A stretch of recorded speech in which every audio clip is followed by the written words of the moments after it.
This is Cheekies from Cheekies and Chill. Life gets wild. Studio sessions, shows, podcast drops. It's a nonstop hustle. But my family group chat, always top priority.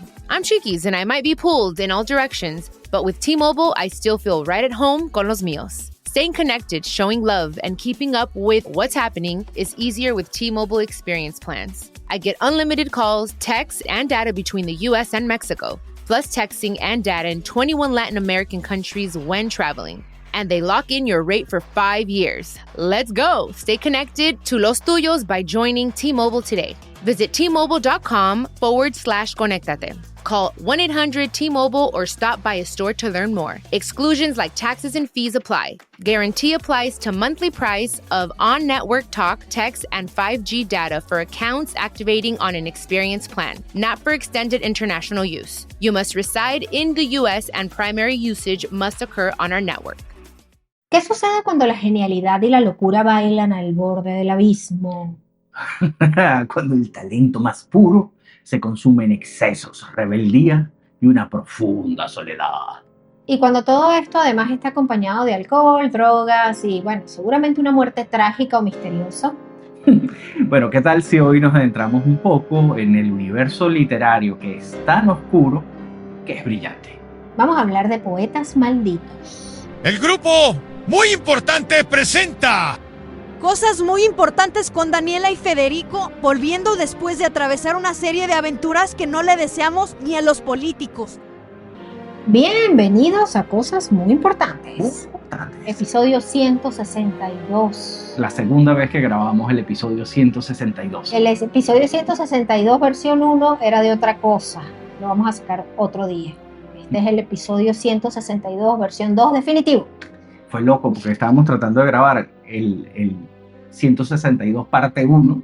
Sí, pero la locación, y la locación no fue la adecuada porque parecía que lo estábamos grabando en mitad de la autopista. Pero en fin, este sí es el que es, señores. Vamos a darle las bienvenidas.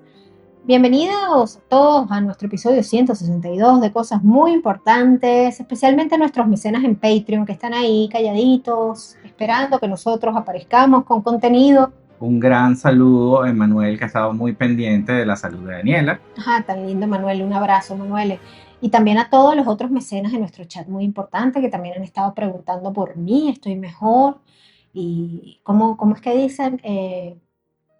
Franca mejoría. Sí, estoy mejor que ayer y peor que mañana. Bueno, pues eso sí va con esto de los poetas malditos, ¿eh? Si quieren ser parte de nuestros mecenas y tener acceso a nuestro chat de WhatsApp, pueden suscribirse en patreon.com/cosas muy importantes y desde $3 mensuales pueden formar parte de este selecto grupo de tomates. Bueno, también queremos recomendarles 2 podcasts que estamos haciendo con nuestra productora, la productora Muy Importante. Estamos hablando de Yo Te La Recuerdo y de Cosas del Amor. Yo Te La Recuerdo es un podcast maravilloso de historias que merecen ser recordadas, conducido por Karina Tamayo, que es una storytelling genial. ¿Qué hace Karina? Karina busca mujeres de la historia que han sido olvidadas. Y que sus historias son fascinantes. Sí, y simplemente nadie las recuerda porque eran mujeres. Ajá, básicamente. Y es un podcast genial, yo les recomiendo que le echen su escuchada porque les va a gustar mucho, mucho. Aparte que realmente Karina le da su toque narrativo fabuloso. Y bueno, y nuestras queridas Camila y Rocío de Cosas del Amor, que nos hacen recuperar esa fe en el amor. Y en la humanidad. Nuestras matchmakers favoritas que tienen un podcast donde nos cuentan todas esas cosas sobre la vida en pareja, sobre las relaciones. Es cómico, yo no sabía que existían los matchmakers. Cuando ellas me contaban eso, yo no lograba entender a qué se referían. Sí, y esto será en serio. Y después me vi, no, ellas han dedicado su vida a esto. Y es muy lindo, aparte tienen mucha experiencia y tienen unas anécdotas buenísimas, así que vayan y escuchen Cosas del Amor. Es el anti-Tinder. El anti-Tinder, sí señor. Pero bueno, hoy vamos a descorrer el velo sobre un grupo de figuras legendarias. O sea, vamos a imaginarnos que estamos entrando en un bar, así como la Belle Époque, y se va abriendo un telón. La Belle Époque era un bar en Caracas, para quienes no lo sepan, que tenía, por cierto, un telón entre un área y otra. De vino tinto. Horrible. Y hay una mesa con un poco de tipos con cara de atormentados bebiendo absinte. Esos son los poetas malditos, de los que les vamos a hablar hoy. ¿Quiénes fueron realmente los poetas malditos? ¿Por qué se les otorgó este apodo tan sombrío? Bueno, vamos a explorar estas vidas atormentadas, sus geniales pero oscuras obras, y la huella imborrable que dejaron en el arte y la cultura.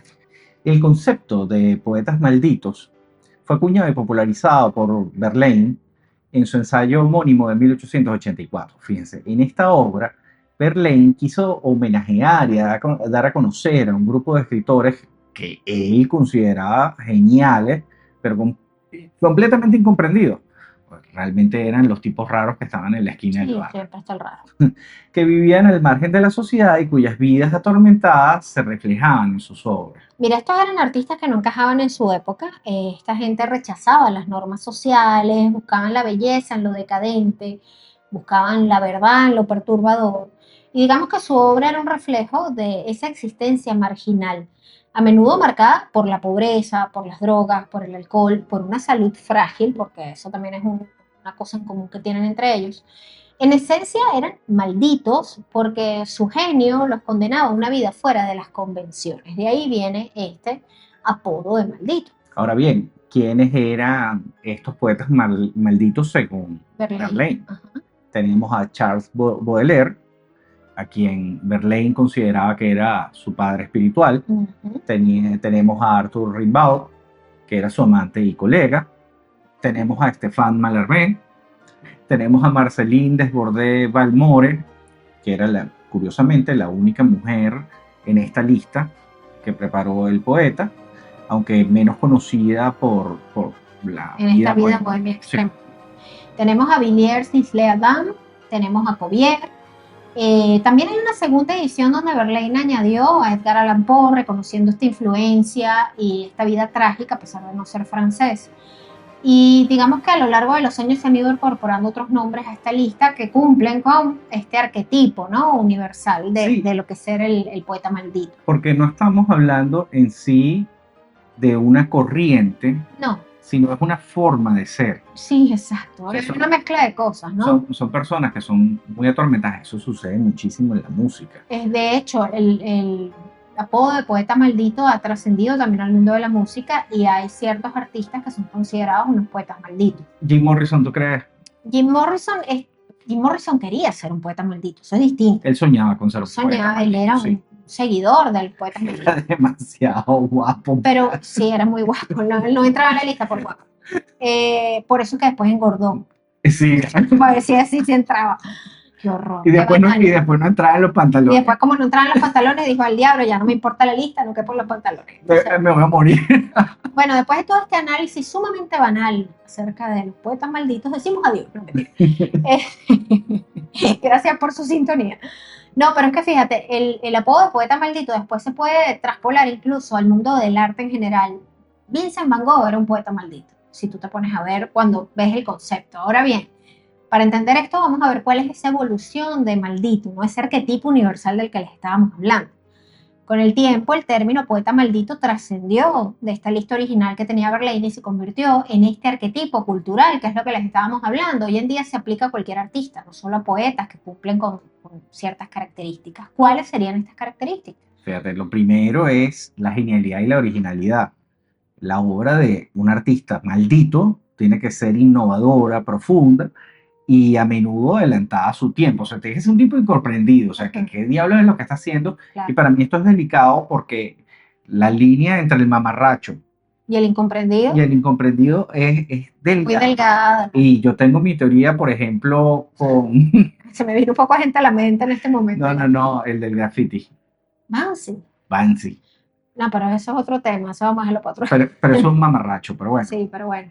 Mira, la rebeldía y el anticonformismo, el poeta maldito rechaza las normas sociales, morales o artísticas de su época. También tenemos esa vida al margen. Me siento identificado con ellos, ¿no? Sí. Después tenemos precisamente... Pero no todos los rebeldes y anticonformistas son malditos. Exacto. ¿Ok? Hay que saber distinguir. Continuamos. Tienes que haber fracasado de manera estrepitosa, ¿verdad? Sí, tener una salud frágil, tener una muerte misteriosa o joven. Y ser francamente miserable. Sí. Ok. Después, bueno, les estamos diciendo, tenían que llevar una vida al margen. generalmente vivían en la pobreza, en el alcoholismo, en la drogadicción, en una enfermedad mental. O en todas las anteriores. Son unos pobres desgraciados. Sí, también estaba la tragedia personal, por supuesto, porque si no hay una tragedia personal, ¿dónde está lo de maldito? Sus vidas suelen estar marcadas por sufrimiento, por incomprensión, a menudo por esa vida, mejor dicho, por esa muerte prematura o la soledad.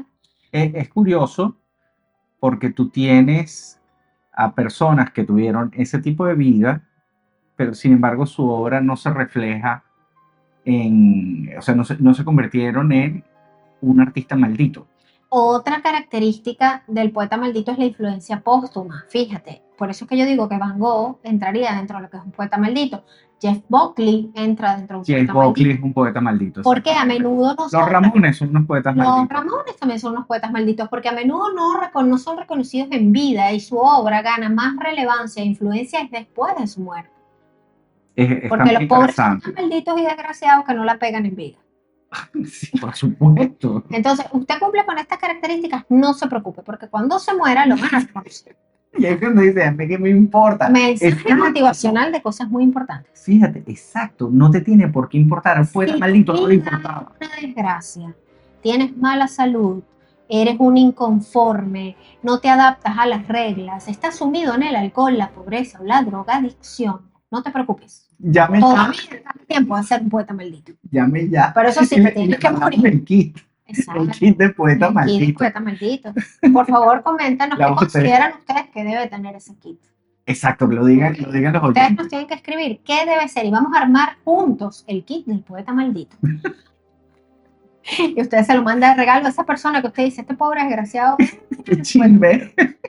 Ahora, otros poetas y artistas considerados malditos, bueno, bajo esta definición más amplia de lo que estamos hablando, nada más por su estilo de vida y su impacto en la literatura, bueno, está François Villon, que era este poeta medieval francés, que era ladrón, pendenciero, que estuvo condenado a la horca. Este es considerado el primer maldito, pero esto es mucho antes. Maldito. Maldito. Esto es mucho antes de que De que existiera la lista. Sí, de que Verlaine escribiera la lista, ¿no? Estamos hablando de que esto fuera el siglo XV.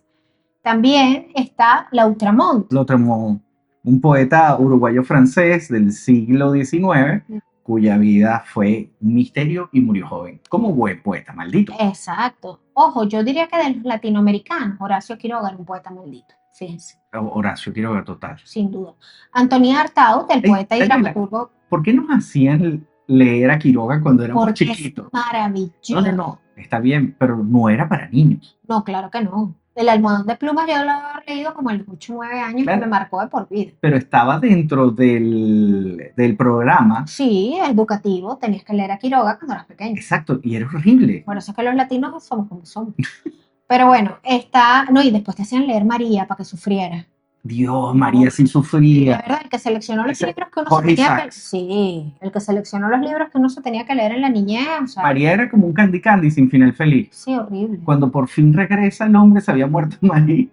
No, qué terrible. Vas a llorar. Mira, Antonin Artaud, este poeta y dramaturgo francés del siglo XX, que exploró los límites del teatro y la mente, tuvo una vida marcada por el internamiento psiquiátrico, también puede ser considerado un poeta maldito. Silvia Plath, por Uf, Dios, total. la poeta estadounidense del siglo XX, que era... This is Chiquis from Chiquis and Chill. You know what they say, la familia es todo. Family is your anchor, your joy, your chaos, and your heart. The ones who make you laugh till you cry, and then cry all over again. When life pulls you in a million directions, it's those little check-ins on the family group chat that keep you grounded. Hola, it's Chiquis from Chiquis and Chill. And let me tell you, life would be boring without random memes from my nieces and nephews, chisme updates from my siblings, or surprise te quiero video chats from my hubby. That's the stuff that keeps me sane and connected to who I am. By being a T-Mobile member, I never have to miss a moment.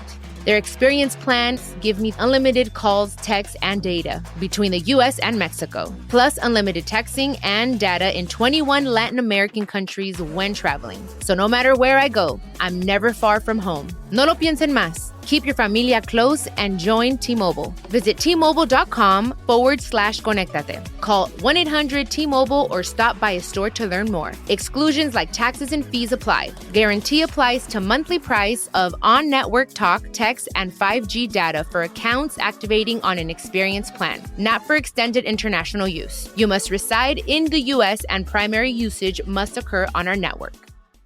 With so many options, why choose Arizona State University? For me, the only online option was ASU because of the quality. Their faculty was really involved with their students and care about your personal journey. The dedication to my personal development from my professors, that's been extremely valuable to me.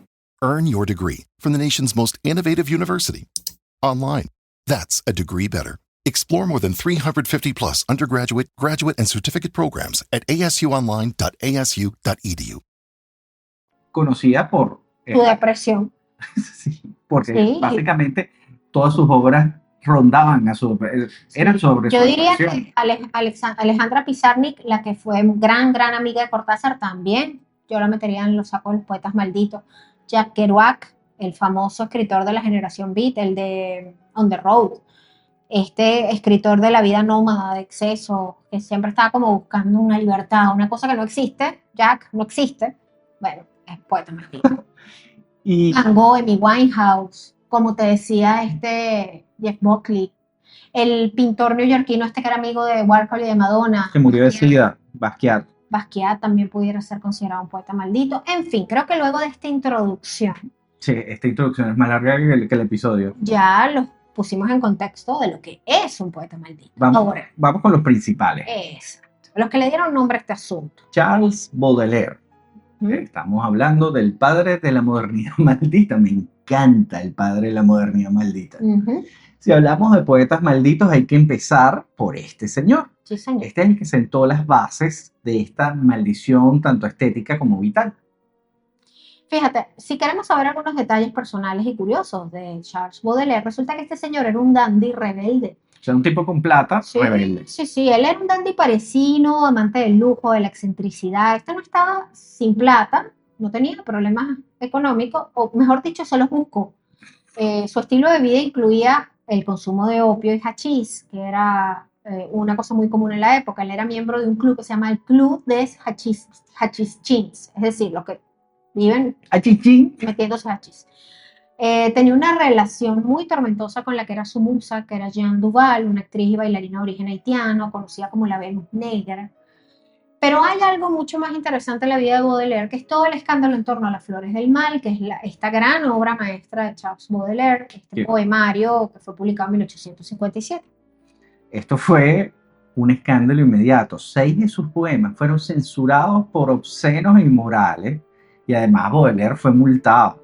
En sus versos exploraba la belleza de lo feo, de lo malo, del vicio, del sucio. O sea, La imaginemos, decadencia. sí, imaginemos lo que es hacer poesía sobre un basurero, sobre la basura en la calle. Quizás no tan literal, pero por ahí. O sea, Por ahí mostrar va la el lado cosa. oscuro del ser humano. Exactamente, buscar lo bello dentro de eso. De la angustia existencial.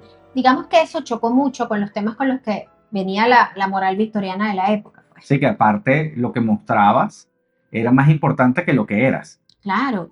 Ahora, contándoles un poquito más sobre las flores del mal y todo este escándalo que rodean, vamos a tomar un poco de un texto de un profesor, el profesor Pedro Baños Gallego. Él es de la Universidad de Murcia. Él analizó impecablemente lo que sucedió con este libro. Y yo creo realmente, luego de haber leído esto, mi percepción es que Baudelaire obviamente estaba adelantado para su época y fue un incomprendido. Realmente eso es lo que lo convirtió en un maldito. Ahora, este poemario que tanto influyó en la poesía en los años posteriores, incluso en la actualidad, tuvo varias reescrituras y modificaciones hasta su publicación definitiva. Fíjense, la edición de 1861 no incluía 6 poemas que habían sido censurados, pero añadía otros 32, mientras que una publicación parcial editada en 1866 sí se atrevió a incluir estos 6 poemas prohibidos. Deberíamos postear en nuestras redes por lo menos uno de los poemas de Baudelaire. La primera edición, que se considera definitiva, se publicó en 1868 y ya era póstuma, ya había muerto Baudelaire. No obstante, los 151 poemas de esta versión tampoco incluyen los textos censurados. Ahora, ¿por qué se eliminaron los poemas de la obra? Bueno, ya desde la primera publicación Las Flores del Mal, en junio de 1857, la pecaminosa vida de Baudelaire había generado una polémica feroz. Estos poemas habían sido censurados por ser considerados blasfemos. Sí.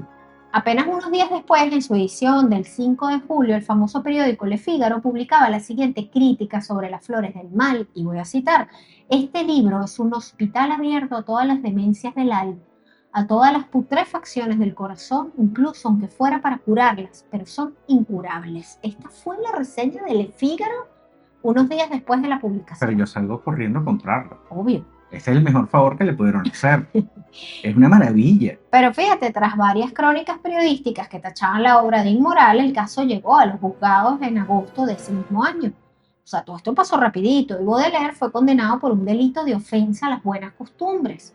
Como Jim Morrison cuando se sacó el que te conté en pleno concierto.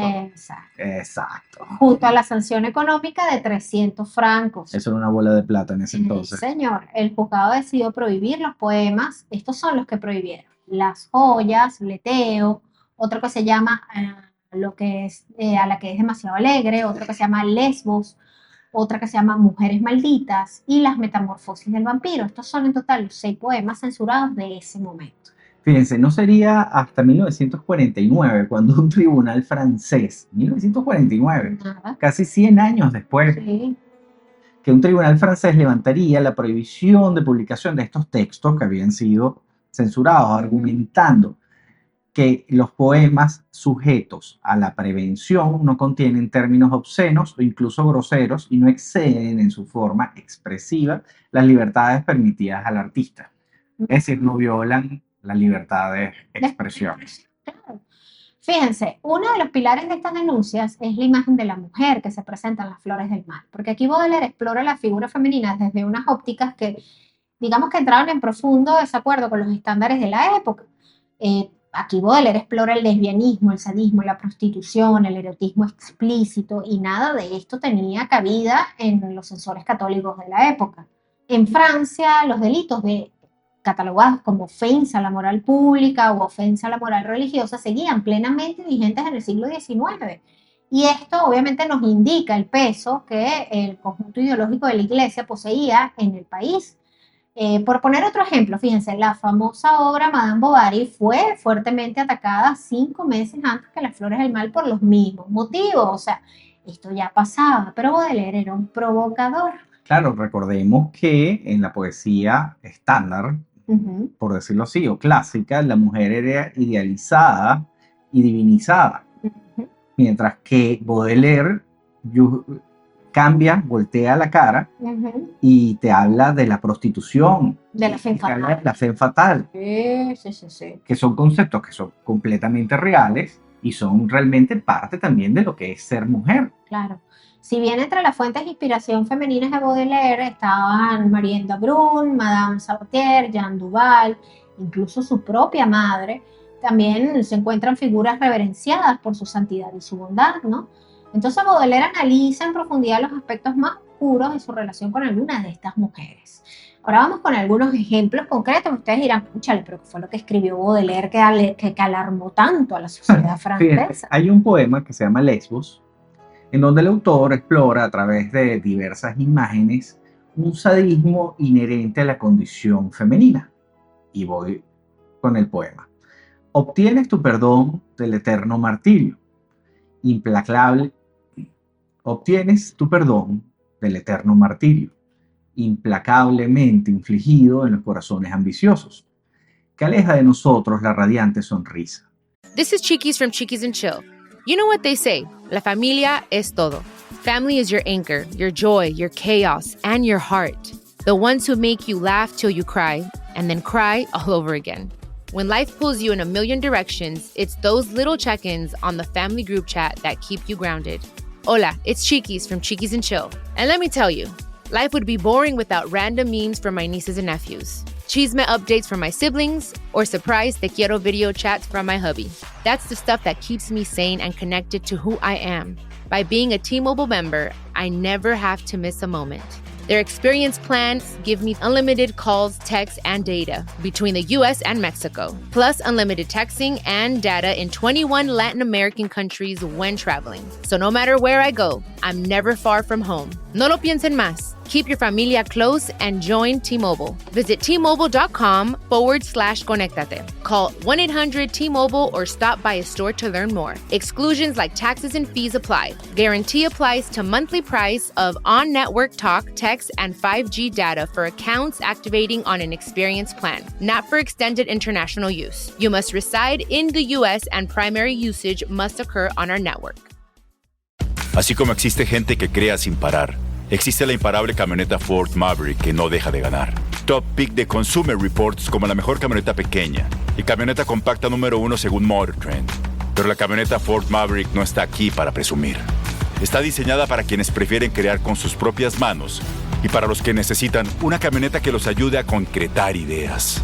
Así que eso que estás pensando hacer, llévalo, cárgalo, hazlo con Maverick. Débilmente vislumbrada en los bordes de los otros cielos, obtienes tu perdón del eterno martirio. Bueno, del mismo modo, en las metamorfosis del vampiro, a esta voluntad explícitamente dañina, Baudelaire añade algunas imágenes que, dado el contexto de la época, constituían una especie de erotismo maligno y envenenado, pues que no podía más que escandalizar. Entonces voy a citar. La mujer, a pesar de su boca de fresa, retorciéndose como una serpiente sobre las brasas y amasando su seno sobre el hierro de su busto, dejaba fluir estas palabras, todas impregnadas de almizcle. Yo tengo los labios húmedos y sé la ciencia de perder en el fondo de una cama la antigua conciencia. Seco todas las lágrimas en mis senos triunfantes y hago reír a los viejos con la risa de los niños. Esto, obviamente, en la época fue un escándalo. Me parece maravilloso, pero bueno. ¡Oh! Y se puede desmayar se también. las viejas, obvio. Por supuesto. Por último, está el poema Mujeres Malditas, donde Baudelaire expone sin mucho Tapujo, sí. mucho tapujo, una relación homosexual entre dos mujeres. Fíjense, no me mires así, tu pensamiento mío, tú a quien amo para siempre, mi hermana elegida, incluso aunque fueras una trampa y el comienzo de mi perdición. Exacto, aunque desde la óptica de un lector moderno pudiera parecer que estos temas ya han sido ampliamente tratados por las distintas artes y que no tienen nada que escandalizarnos, tú te metes ahorita en TikTok y hay cosas mucho peores, pero bueno, para el público de su época, Baudelaire fue un verdadero provocador, ¿no? Sin contar que algo se debe estar perdiendo en la traducción. Exactamente. O sea, fíjate, tú lo lees y es como, está demasiado limpio. Sí. Probablemente la versión en francés tiene más picante. Sí. Ahora, la mujer hasta entonces idealizada encarnaba ahora una especie de dualidad ángel-demonio, y esto es lo que alarmó muchísimo a la crítica, e incluía los aspectos más sórdidos de la experiencia vital del autor. Además, bueno, Baudelaire explicaba, o mejor dicho, explicitaba algunos conflictos ideológicos y morales, cuyos fundamentos no eran ni más ni menos que el choque entre la imagen real de una buena mujer católica y pura, y bueno, señores, la realidad, pues, la realidad que rodeaba a Baudelaire. Exactamente. No digamos la realidad de todo el mundo, pero bueno, por lo menos la que lo rodeaba a él, las mujeres que lo rodeaban a él eran más así que las otras, pues. Mira, y vamos con algunas otras curiosidades de Baudelaire. Era amante de los gatos, por supuesto. Como Baudelaire todos los poetas malditos. tenía una profunda fascinación por los gatos, a quienes dedicó varios poemas y veía como seres misteriosos y elegantes, cargados de mucho simbolismo. Fíjate, su poema El gato es un testimonio del amor de este señor por los gatos. Estoy segura que Baudelaire hubiese sido un fiel consumidor de los notimichis Exactamente. y de los gatumentales. Y de los gatos mentales. Otro dato de Baudelaire, la sífilis fue su condena. Esa vida de excesos y bohemia, bueno, le pasó factura. Él murió a los 46 años. ¿Qué son ser viejo en esa época? Murió devastado por la sífilis, que lo dejó, bueno, paralizado, sin habla ya en sus últimos años. Fue una muerte bastante trágica y, bueno, sin duda el epítome del poeta maldito, ¿no? Por otro lado, tenemos que la influencia de las flores del mal revolucionó lo que es la poesía moderna. Baudelaire abrió la puerta a una nueva forma de belleza que se basa en lo grotesco. Influyó en el simbolismo y en el surrealismo, y su figura sigue siendo un ícono de la rebeldía artística y la complejidad humana. Es imposible entender la poesía contemporánea sin Baudelaire. Totalmente. Y cuando decimos eso, yo creo que se arrastra a todo, o sea, a todas las artes. Ahora bien, la vida y obra de Baudelaire, señores, nos muestra que un ser maldito no era ser una pose, pues, era una forma de vida. Ahora vámonos con Rimbaud. Rimbaud. Yo creo que este es... Ringo. No Ringo, Arthur Rimbaud. Este es el gran niño genio incendiario de la poesía. Sí, mira, si Baudelaire fue el padre, Arthur Rimbaud, que vivió desde 1854 hasta 1891, otro más que murió joven, fue el hijo pródigo más brillante y autodestructivo. Su carrera poética duró apenas 5 años, entre los 16 y 21 años, y en ese tiempo escribió obras que hoy día siguen siendo estudiadas y admiradas. Mira, contándoles un poco de detalles de Rimbaud, este fue el amante de Verlaine, y Verlaine, después de toda esta relación con Rimbaud, es que decide escribir acerca de los poetas malditos. Él fue un genio precoz y rebelde, era un adolescente increíblemente inteligente, pero profundamente rebelde. Él huyó de su casa varias veces y desafió todas las convenciones sociales. Su poesía realmente era bastante innovadora y onírica y muy revolucionaria para la época. Por otro lado, es bastante curioso que él abandonó la poesía siendo muy joven. Rimbaud, a la edad de 21 años, dijo, no escribo más poesía.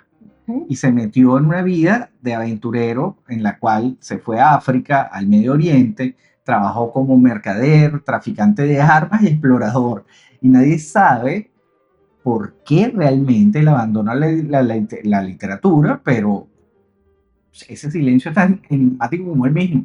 Pero yo creo que esto viene de precisamente la relación con Verlaine. Fíjate, es imposible hablar de él sin mencionar esa intensa y destructiva relación amorosa que tuvo con Paul Verlaine. Ambos eran alcohólicos, había una gran diferencia entre ellos dos porque Rimbaud era bastante joven. Vivían en la miseria, se la vivían peleando, o sea, era una pareja súper, tenerlos de vecino haber sido terrible. Y la más famosa de estas peleas ocurre en Bruselas, cuando Verlaine, borracho, le dispara a Rimbaud. Lo hiere en la muñeca y luego de este incidente, Verlaine fue encarcelado. Ellos no se volvieron a ver sino muchos años después, cuando Verlaine salió de la cárcel. Y aunque ya había dejado la escritura, Rimbaud le entregó a su examante un manuscrito de esta gran obra que se llama Iluminaciones. Y esa relación sentimental fue llevada al cine en el año 95, una película que no vio nadie, que se llama Eclipse Total en el Corazón, que la dirige una polaca que se llama Agnieszka Holland, algo así. Esta película la protagonizó Leonardo DiCaprio como Rimbaud, insisto, no la vio nadie, y se puede ver en YouTube. Qué curioso. Así que si la quieren ver, Leonardo DiCaprio hace de Rimbaud. Yo creo que la enterraron en aquel momento. Porque luego vino el boom de DiCaprio. Sí, señor. Yo creo que en el 96. Entonces, no era como muy conveniente tenerlo a él interpretando a este poeta maldito, homosexual, con esta... ¿Cuándo salió la Romeo y Julieta? 96. Pero en esa época. Probablemente la encabetaron. Pero está en YouTube, la pueden ver. No es muy buena, pero bueno. Ajá. Ahora, Rimbaud murió muy joven, a los 37 años, de un cáncer de rodilla, después de haber regresado a Francia para recibir el tratamiento. Dio vueltas por todo el mundo y regresó ya. Sí, fue traficante de armas, una cosa súper loca. Su hermana lo acompañó en sus últimos días y cuenta que él no se arrepentía de nada en su vida. Nada, y le da con la pata.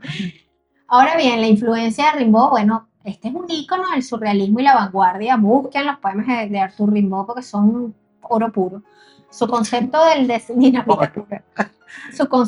desarreglo de todos los sentidos para alcanzar nuevas realidades y su poesía visionaria influyeron profundamente en lo que viene siendo movimientos como el surrealismo y toda la generación beat. Es decir, Bob Dylan y compañía. Ese no existe sin Rimbaud. Ahora vamos a brincar el charco. Tenemos demasiado tiempo metidos en Francia y vamos a hablar un poco de Edgar Allan Poe. Growing up, family traditions meant everything. Favorite Mexican meals, holiday parties, even choreographed dances in the living room. Those little moments shape who you are. Hi, I'm Sabrina Bryan, co-host of the Magical Rewind podcast, where reliving favorite moments is what it's all about. Today, my family may be in different cities, sometimes different countries, but staying connected to the people I love is still my top priority. And with T-Mobile, that connection is easy. Being a T-Mobile member and being on T-Mobile's experience plans gives you unlimited calls, texts, and data between the US and Mexico, so distance doesn't have to mean disconnected. And the best part, T-Mobile guarantees your rate for 5 years. That means no sudden price hikes, just one less thing to worry about. Join T-Mobile and stay close to what matters most. Visit T-Mobile.com/benefits, call 1-800-T-Mobile, or stop by a store to learn more.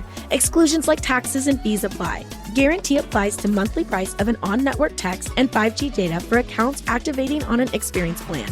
Not for extended international use. You must reside in the U.S. and primary usage must occur on our network. And check out new episodes of your favorite Michael Thurrow Show wherever you listen to podcasts. Sin Edgar Allan Poe, prácticamente el terror como lo conocemos hoy en día no existiría. Totalmente. Y, O sea, y él entra claramente dentro de la definición de grandes malditos, grandes poetas malditos. un tipo bastante atormentado, por Sí, cierto. sí. Fíjate, algunos datos curiosos y personales de Edgar Allan Poe. Él fue un huérfano que fue adoptado, su vida estuvo marcada por la tragedia desde el inicio. Sus papás eran actores, murieron, a los 2 años fue adoptado, él nunca se llevó bien con su padre adoptivo, tuvo una vida bastante pobre, una vida muy errante, y bueno, y todo esto marcó obviamente su personalidad. Sí, él además se casó con una prima, siendo muy joven. Bueno, cosa bastante común en aquellos Sí, Virginia Clem. Sin embargo, ella tenía solo 13 años y él tenía 26. Eso no está bien, No Edgar. era tan común. Eso no está bien, Edgar. Tenían una relación bastante compleja en donde había una mezcla de amor, devoción y quizás un vínculo fraternal o paternal. Muy creepy todo eso. Muy creepy. O sea, estamos hablando de Sí. 13 años de diferencia. Cuando tienes 13 y 26. Sí. ¿Sabes quiénes tuvieron una relación así? ¿Quién es? Don Johnson y Melanie Griffith. Don Johnson salía con Melanie Griffith cuando ella tenía 13 años. Uy, no sabía eso. Así, señor. Pero bueno, el hecho es que esta esposa de Allan Poe, Virginia, muere por tuberculosis años después y él Obvio. se deprime horriblemente. Obvio. Y se cree que muchas de sus obras inspiradas sobre mujeres fallecidas, Morella, por ejemplo, que es maravilloso ese cuento de Allan Poe, vayan y léanlo si no lo han leído, está inspirado precisamente en toda esta tragedia personal. Obviamente, Poe luchó toda su vida contra el alcoholismo y la pobreza extrema. Todos sus intentos de ganar dinero con su escritura eran a menudo frustrados por la falta de derechos de autor y la poca valoración que tenía su obra. Sí, su obra... O sea, él lo tomaba en serio. No, es que además él trabajaba en la prensa, se metió en el maravilloso mundo del fake news, eso también afectó su reputación, en fin. Ahora, una de las cosas que a mí más me llama la atención de Edgar Allan Poe es esa muerte misteriosa de él, que se nos ha dicho muchas veces en distintas versiones de la muerte, ¿no? Para este episodio investigamos un poquito más a fondo y realmente es curioso y no se sabe con certeza qué pasó.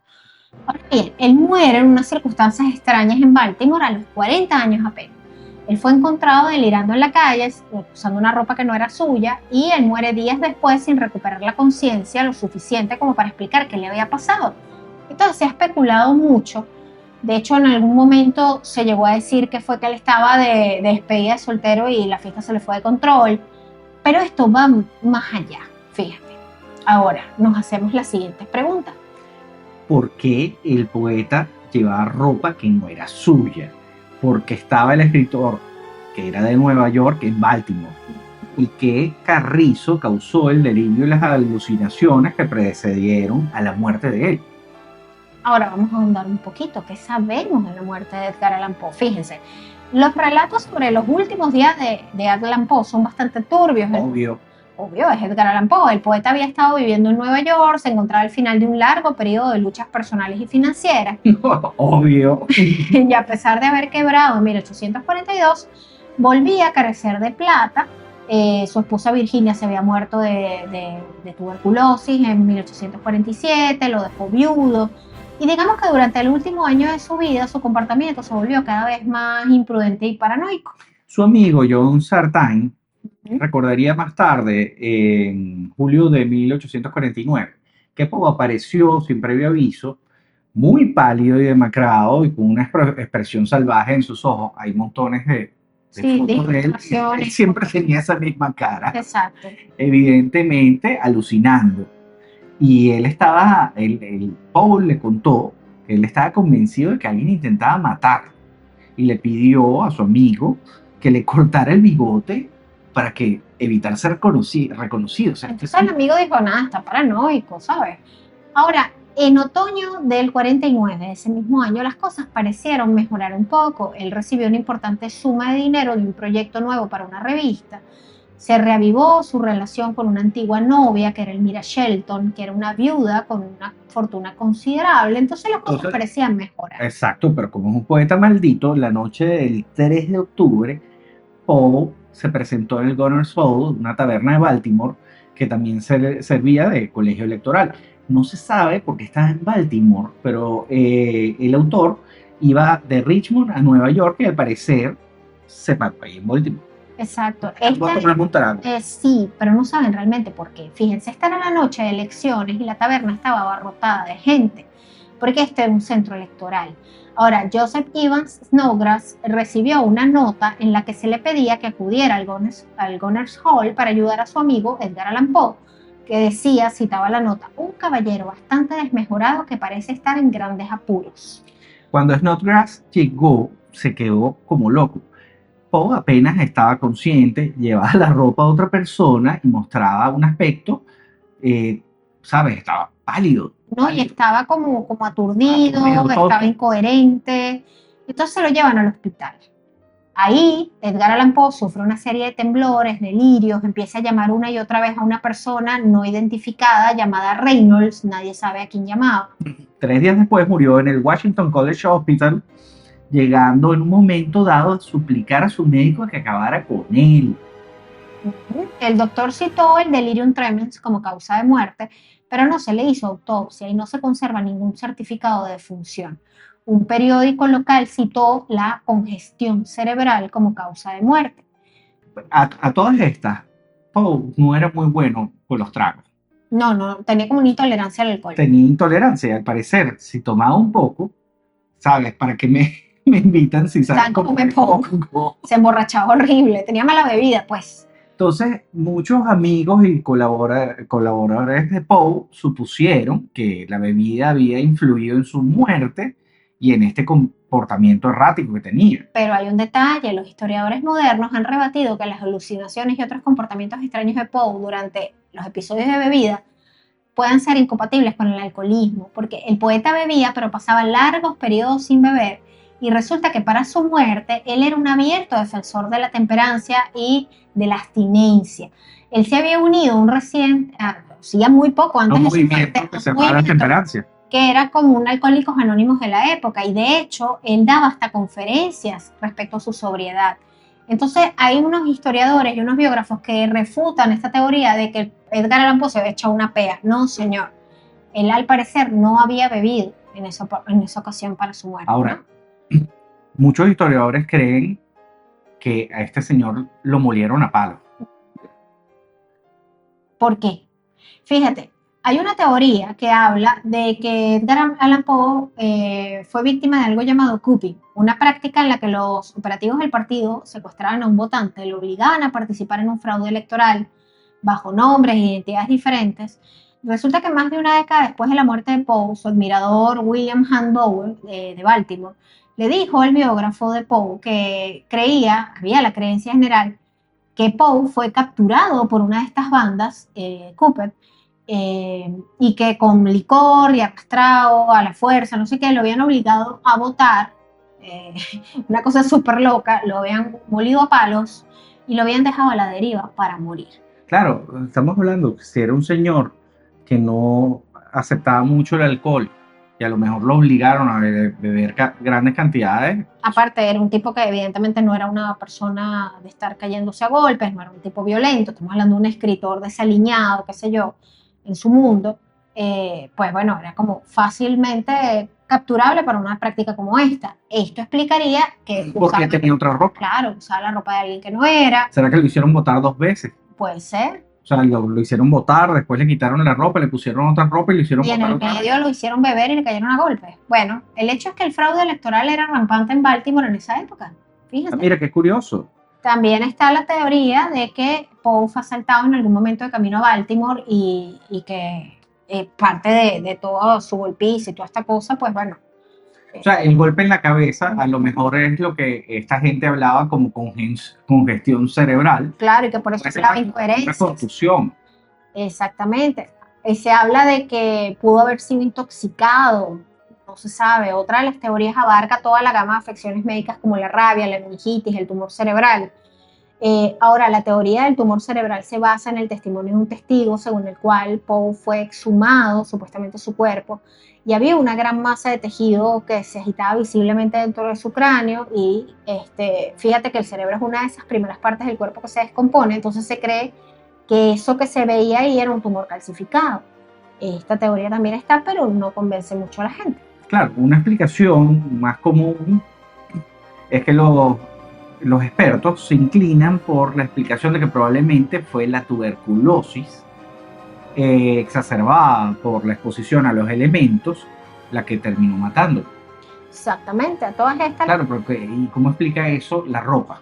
no se explica. Hay otra teoría, y no se tiene pruebas de esto, y es que Poe haya sido golpeado por los hermanos de la futura esposa. Yo esa sí la leí. Él supuestamente se iba a casar con esta viuda adinerada y los hermanos de esta viuda adinerada no querían a Edgar Allan Poe en la familia y arman toda una tramoya, un asunto, lo golpean y tal y acaban con él y así evitan ese matrimonio. Esa teoría también cobra fuerza. Bueno, el hecho es que no sabemos de que se murió Edgar Allan Poe. A todas estas, su estilo oscuro, psicológico y esa habilidad para crear atmósferas opresivas influyeron obviamente en escritores como Lovecraft hasta Stephen King. Ahora, Sí. la vida de Rimbaud y de Poe son ejemplos de cómo esa intensidad de su existencia se puede plasmar en una obra inmortal. Pero bueno, ya para cerrar con estos poetas malditos, luego de haber explorado la vida de Baudelaire, la vida de Rimbaud y la vida de Edgar Allan Poe, yo creo que podemos cerrar con Stéphane Mallarmé, que es considerado el alquimista del lenguaje, que quizás no es tan conocido por los excesos vitales como los otros. Realmente también es considerado un poeta maldito por esa obsesión con el lenguaje, esa búsqueda de una poesía pura, hermética, casi inaccesible, y que bueno, además era un tipo bien raro. En resumen, era un tipo raro. Era un tipo raro como casi todos ellos, fíjate. Algunos detalles de este señor. Él era conocido como el maestro de la oscuridad. Él era un profesor de inglés que dedicó su vida a perfeccionar una poesía simbólica y compleja, cargada de alusiones y metáforas que la hacían difícil de entender para el público en general.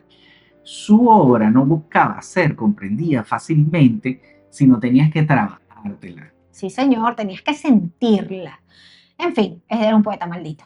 Ahora, en su casa de París, Mallarmé celebraba unas famosas tardes de martes donde se reunía con grandes figuras literarias y artísticas de la época.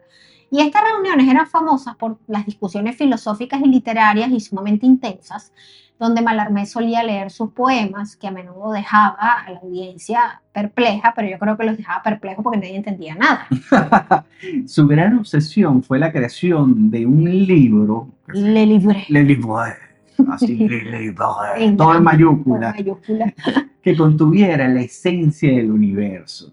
Una obra de arte total que uniera todas las formas de conocimiento. Obviamente, Nunca la terminó. nunca lo terminó, pero su búsqueda influyó en la idea de la obra de arte como una construcción metafísica. En resumen, a mí me hubiese gustado más irme de farra con Baudelaire que con Mallarmé. No tengo pruebas, pero tampoco tengo dudas. ¡Qué intensidad! Este señor usaba un cuello de tortuga negro. Él y la copa de vino. Él entra al club de los poetas malditos es porque era un intenso. Demasiado. Uy, sí. Él era el tipo de poeta maldito que a mí me caía un poquito mal. Realmente. Pero bueno. Ay, a mí todos me caen mal. No, pero hay que recordar que no. Esto no tanto porque, fíjate, cuál es mi crítica y siempre lo he El dicho. wannabe. Sí. Tu problema es Y con el wannabe, con el quiero ser. No, y con el poeta que te habla de ese amor súper puro y al final es una porquería de persona pinchada en un palo. Ah, sí. ¿Entiendes? No, a lo que eso me hay refiero? en todas las áreas, no solo en la poesía. No, exacto. Pero en el poeta tiende a darse mucho eso. Sí. Pero aquí estos eran ellos vivían su miseria y escribían Sí, su sí, sí. miseria. Pero Mallarmé era como muy intenso y muy posado, y quizás eso chocaba un poquito, pero está dentro digamos que del espectro de los poetas malditos. ¿Qué música escuchaba? Mallarmé no escuchaba Radiohead, no. Él no entra ahí en ese saco, no lo meto en ese saco. Pero bueno, y las mujeres, no hemos hablado de mujeres, mira. Está Cristina Rossetti. Es crucial reconocer que la maldición no solo se manifestaba en hombres bohemios, aunque obviamente Cristina Rossetti no vivía los mismos excesos de sus pares masculinos. Bueno, la lucha de esta señora era contra las convenciones de género. Era una mujer metida con un talento enorme en un mundo dominado principalmente por hombres. La historia de siempre se repite. Una mujer que lucha en un mundo dominado por hombres. Pero bueno, algunos detalles sobre ella. Bueno, ella era hermana del famoso pintor y poeta Dante Gabriel Rossetti. Cristina fue una figura central del movimiento prerrafaelita. Su poesía lírica, a menudo melancólica, exploraba temas como el amor no correspondido, la fe, la muerte y la naturaleza. Cristina llevó una vida relativamente reclusa y profundamente religiosa. Rechazó varias propuestas de matrimonio por motivos de fe y por no querer comprometer su independencia. Y su piedad la llevó a una vida de abnegación y caridad. O sea, era una buena persona. Quizás Cristina era lesbiana y no lo quería decir. Growing up, family traditions meant everything. Favorite Mexican meals, holiday parties, even choreographed dances in the living room. Those little moments shape who you are. Hi, I'm Sabrina Bryan, co-host of the Magical Rewind podcast, where reliving favorite moments is what it's all about. Today, my family may be in different cities, sometimes different countries, but staying connected to the people I love is still my top priority. And with T-Mobile, that connection is easy. Being a T-Mobile member and being on T-Mobile's experience plans gives you unlimited calls, texts, and data between the US and Mexico, so distance doesn't have to mean disconnected. And the best part, T-Mobile guarantees your rate for 5 years. That means no sudden price hikes, just one less thing to worry about. Join T-Mobile and stay close to what matters most. Visit T-Mobile.com/benefits, call 1-800-T-Mobile, or stop by a store to learn more. Exclusions like taxes and fees apply. Guarantee applies to monthly price of an on-network text and 5G data for accounts activating on an experience plan. Not for extended international use. You must reside in the U.S. and primary usage must occur on our network. And check out new episodes of your favorite Michael Thurrow show wherever you listen to podcasts. Y muchas mujeres así se refugiaban en la religión para que las dejaran quietas y pudieran escribir y estar tranquilas y no tener que estar sometidas a un matrimonio infeliz. Sí, y a tener hijos. A lo mejor no quería tener hijos. A lo mejor no quería cumplir con los convencionalismos sociales. A todas estas ella también tenía una serie de enfermedades graves y crónicas. Ella sufrió de muchos problemas de salud a lo largo de su vida. Tuvo cáncer de mama. Esto contribuyó a su aislamiento y a la melancolía que a menudo impregnaba su poesía. Y digamos que todo ese sufrimiento físico y espiritual se filtró en sus versos y por eso entra hoy en nuestro combo de poetas malditos, porque era una infeliz. Miserable. Pobre Cristina. Ella tiene un poema que se llama Goblin Market. Goblin es un duende malo y Market es un mercado. El mercado del duende malo, por decirlo de cierta manera.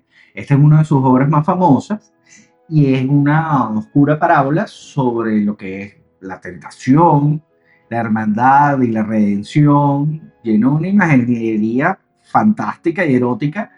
O sea, realmente... Sí, fue muy adelantada para su época. A menudo se interpreta esta obra como una crítica social o una alegoría feminista. Insisto, para mí, Cristina era lesbiana y no lo quería decir porque no era una época para decirlo. Se te quemaban. Prácticamente. En fin. Cristina Rossetti es una de esas voces poéticas feministas muy importantes del siglo XIX y su trabajo pues inspiró a poetas posteriores y es un testimonio del genio femenino que logró brillar a pesar de las limitaciones sociales, del machismo, que hay que decirlo, y bueno, y a pesar de sus problemas de salud ella logró destacar en su época. Bueno, Daniela, me comprometo a leer un poco sobre los poetas malditos para ver si levantan un poco mi apreciación hacia el género. Luego de este episodio, Capo, ¿crees que puedes entrar en la poesía desde otro punto de vista sin necesariamente hablar que ay, todos los poetas son unos bla, bla, bla, bla? ¿Sí? Sí. Ok, que queden actas, señores. En particular, estos, porque eran sinceros. Ustedes ya saben ¿A quién se le ocurrió este episodio? No hay que decir. Este es mi intento por acercar a Capo a la poesía desde otro punto de vista, no desde ¡Ey, pero lo lograste! Claro, bien, lo logré, no desde el punto de vista cursi, ni tratando de convencerlo del romanticismo de la poesía, no. Yo sabía que a Capo, a la poesía había que entrarle desde la manera maldita, pero maldita sincera, no posada. ¡Mardita! Mardita, como dirían los maracuchos. Entonces, para Capo, le empaquetamos este episodio en los poetas marditos y no malditos. Los poetas marditos. Y así llegamos al final de este episodio de Cosas Muy Importantes. Episodio mardito. Mardito, donde hemos explorado el sombrío y brillante mundo de estos poetas, realmente atormentados. Estos sí eran atormentados. Sí, señor, desde la rebeldía de Baudelaire hasta la meteórica genialidad de Rimbaud, con ese cambio de campo laboral tan abrupto, donde hizo al más puro estilo de Capo, me cansé del derecho, ahora voy a ser... El izquierdo. Dije el izquierdo, voy a ser editor audiovisual. Bueno, Rimbaud hizo lo mismo, dijo, mi arte de la poesía, voy a ser traficante de armas. Literalmente. Pasando por esa oscura melancolía de Allan Poe con esa muerte misteriosa, esa obsesión lingüística y pretenciosa de Mallarmé. Y esa resiliente voz de Cristina Rossetti, incomprendida y enferma y atormentada. Por cierto, estoy recordando que la teoría más aceptada sobre la muerte era que él había estado en una despedida soltero. La suya. En su Se hablaba que era su propia despedida soltero y había agarrado y había perdido los papeles. Una pea fenomenal que lo mató. Esa era la teoría. Me acabo de acordar ahorita completamente. Esa es la teoría que se manejaba sobre Allan Poe y lo ridiculizaban de alguna manera como que es que él era mala copa. Pero se iba a ir hasta Baltimore para hacer una despedida. Lo mataron. Yo creo, si me preguntas, que fueron los hermanos de la futura esposa porque no querían a este tipo metido en la familia. Yo tampoco lo hubiese querido. Porque además sabían que era un tipo que siempre estaba pelando, que nunca tenía plata, que andaba buscando platica. Entonces dijeron, mira, ¿sabes qué? No queremos a Poe metido aquí.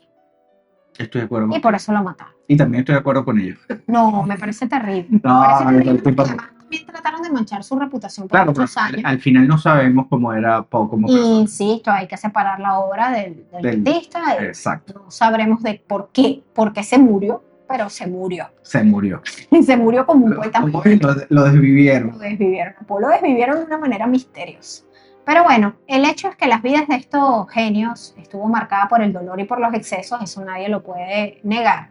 Ellos fueron, digamos que ese crisol donde se forjaron obras inmortales, señores, que siguen resonando hoy en día y que además le han dado voz a otros artistas que han podido verse reflejados y han podido como sentirse que pertenecen a un movimiento. Ian Curtis, sí, señor, de Joy Division, era un poeta maldito. Yo lo que estaba pensando es que, por ejemplo, Morrissey Oscar Wilde tuvo una vida de poeta maldito y no lo era. Y no lo era, exactamente. Pero él hubiese podido entrar fácilmente por esa vida de estar preso por además sus inclinaciones sexuales. O sea, una cosa increíble. Por eso es que a veces a mí me molesta, o me molestó mucho, ver a Elton John recibiendo de la reina. Sí, los honores de caballero. Después de que le hicieron a Oscar Wilde. Y a el de la máquina Enigma. Alan Turing. En fin, la hipotenusa. Queremos agradecer a nuestro... hipocresía. Esto no es hipocresía, pero queremos agradecer a los amigos muy importantes. A nuestros mecenas en Patreon por estar ahí. Han estado pendientes y reiteramos que ya Daniel está rumbo a una alta médica completa. Sí, he tenido una mala racha, pero no me rindo. Mala racha es poco, o sea, estuviste a esto aparecer en este episodio. Cónchale, yo espero gozar de mi éxito en vida. Yo no quiero nada póstumo, eso no me interesa. No. Quiero vivir para contarlo.